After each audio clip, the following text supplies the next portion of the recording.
En la lecture de ce jour, frères et sœurs, Maître Paul, par sa première épître aux Corinthiens au chapitre 11, nous parle des divisions qui peuvent subvenir au sein même de la chrétienté. Il nous explique qu'en ce qui concerne l'une de ces divisions ayant lieu au sein de la communauté de Corinthe, il fut mis au courant suite à diverses rumeurs. Preuve, s'il en fallait encore, que ce genre d'événement passe rarement inaperçu et cause préjudice bien souvent à la proclamation de l'Évangile. Il nous explique également qu'il a tendance à croire volontiers ces fameuses rumeurs, du fait qu'il constate de lui-même la notoriété de certains personnages influents de cette communauté. En effet, les personnalités influentes sortent souvent du lot en période de conflit, et donc, à l'image de l'expression « il n'y a pas de fumée sans feu », Maître Paul fait remarquer que pour qu'une personne puisse se démarquer, il faut qu'elle ait préalablement pu faire ses preuves à travers diverses épreuves qui sont souvent du fait de ses rapports aux autres.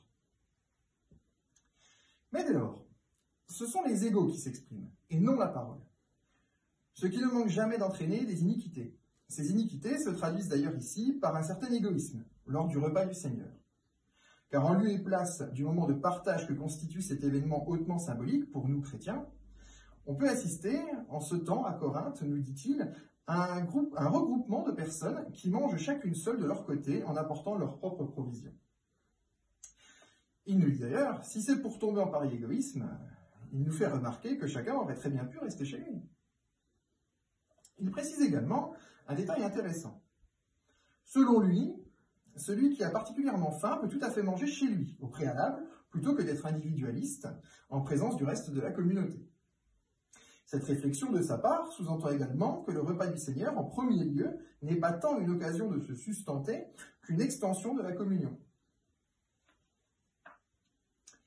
C'est pourquoi, en ce dimanche, frères et sœurs, je souhaiterais vous inviter à réfléchir sur cette notion de communion. Pour ce faire, je vais me servir d'une dérive contemporaine que l'on retrouve fréquemment au sein de toutes les religions à notre époque. Cette dérive est la recherche en premier lieu du bonheur. Sous-entendu souvent, le sien propre. Or, ce qui distingue justement une religion d'une spiritualité superficielle à tendance humaniste voire New Age, c'est justement le souci du prochain, qui fait Église avec nous. Le mot Église, d'ailleurs, nous vient du grec « ecclésia », qui signifie « l'assemblée ». Ce n'est pas un hasard, car c'est souvent à son comportement en groupe que l'on peut observer la véritable foi d'un individu. Attention, je ne voudrais pas vanter ici certaines caricatures ou hypocrisies découlant de ce qu'un homme souhaite souvent se faire bien voir au sein de sa communauté à des fins purement égoïstes, mais plutôt ce véritable intérêt qu'un homme peut parfois porter à ceux qui l'entourent, pour leur bien à eux, certes, mais aussi par extension celui de la communauté.